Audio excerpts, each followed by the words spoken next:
Bismillahirrahmanirrahim. Assalamualaikum warahmatullahi wabarakatuh. Selamat pagi anak-anak. Semoga dalam keadaan sehat selalu ya. Sebelumnya perkenalkan, nama Ibu Tias Nurhelma, guru mata pelajaran IPA kelas 7.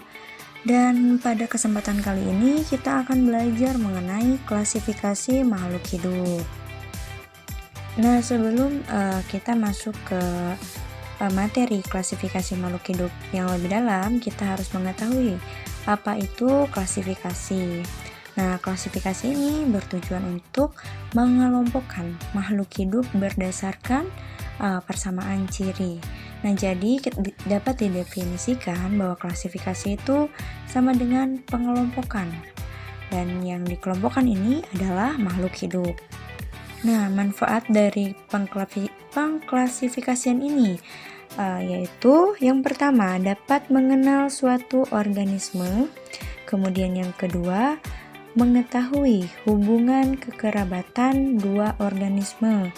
Yang ketiga, yaitu mengetahui perkembangan dan proses evolusi suatu organisme. Dan yang keempat, memudahkan dalam mempelajari manfaat dari suatu organisme. Jadi ketika dikelompokkan nanti kita akan mempelajari dari satu kingdom, kemudian satu spesies yang lebih spesifik. Selanjutnya kita berlanjut ke tingkatan takson.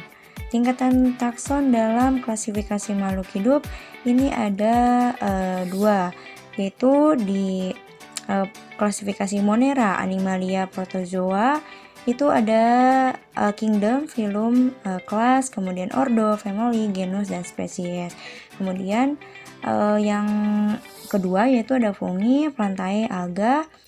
Nah, ini yang membedakan antara kingdom dari Monera Animalia dengan fungi, plantae ini ada di ada di divisi. Kalau misalkan di Animalia itu phylum, kalau di fungi, plantae, alga itu ada divisi. Nah, yang berikutnya kita bahas tentang kunci determinasi, bahwa di dalam pengklasifikasian ini ada kunci determinasi. Ibu, kunci determinasi itu apa ya?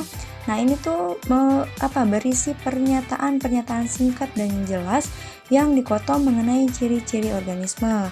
Nah, contohnya nih ada pada tumbuhan, ya ada tumbuhan yang berspora, kemudian tumbuhan yang tidak berspora, tumbuhan yang berbatang jelas, dan lain sebagainya. Ini merupakan pengelompokan dengan pernyataan yang singkat dan jelas. Nah, yang selanjutnya yaitu pengaturan penamaan atau tata nama binomial. Kalau dalam bahasa Inggris disebutnya binomial nomenklatur. Nah, adapun aturan penulisannya berikut ini. Yang pertama itu menggunakan bahasa Latin atau dilatinkan. Misalkan yang tadinya bawang merah menjadi dilatinkan. Kemudian yang kedua itu ada nama spesies terdiri dari dua kata. Jadi kata pertama ini menunjukkan genus dan kata keduanya ini menunjukkan spesies. Dan kemudian yang ketiga itu kata pertama diawali huruf kapital dan kata kedua di huruf kecil. Jadi yang huruf kapitalnya di kata pertama. Kemudian apabila nama tumbuhan terdiri atas lebih dari dua kata, nah kata kedua dan berikutnya harus digabung atau diberi tanda penghubung. Nah, misalnya ini ada Hibiscus rosa sinensis. Nah, itu digabungkan rosa sinensisnya atau dikasih kata penghubung tanda penghubung, yaitu Hibiscus rosa strip sinensis. Nah, yang berikutnya yaitu apabila nama hewan terdiri atas 3 kata dan maka nama tersebut bukan nama spesies namun nama subspesies. Nah, misalnya Felis maniculata domestica, itu kucing rumah atau kucing peliharaan. Nah, di rumah ada yang punya kucing peliharaan. Nah, yang berikutnya yaitu jika nama spesies mencantumkan nama penemu, maka penemunya ditulis inisialnya dan diakhiri dengan tanda titik. Nah, untuk selanjutnya kita membahas tentang Monera dan Protista.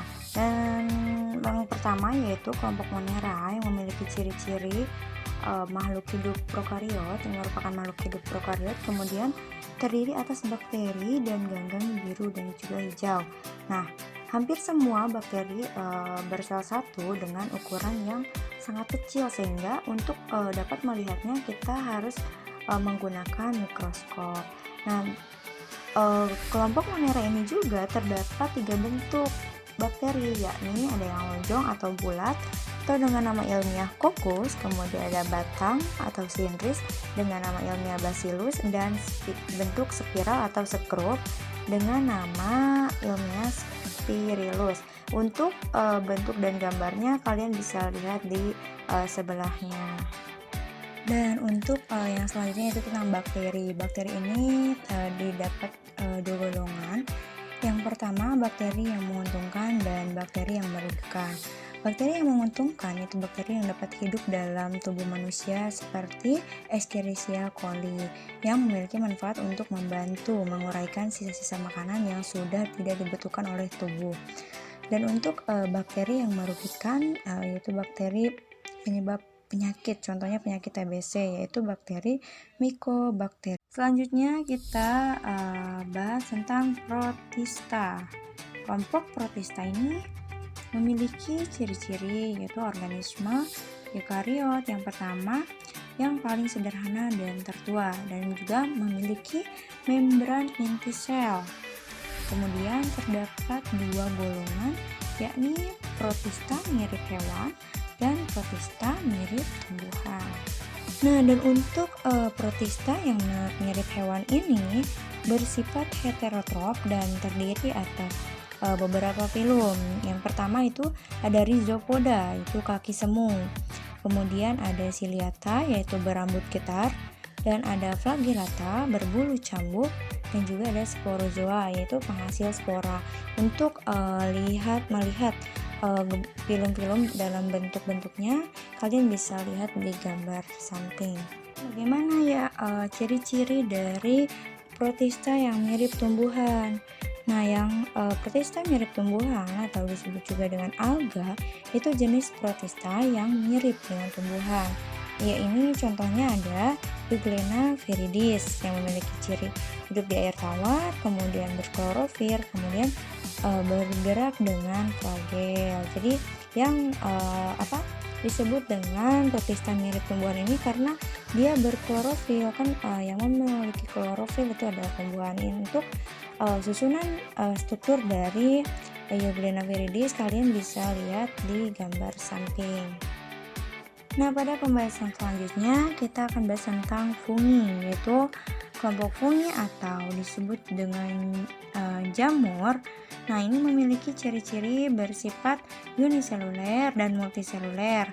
Kemudian sel-selnya bersifat eukariot, berinti, kemudian membentuk benang atau hifa, dan berkembang biak dengan spora.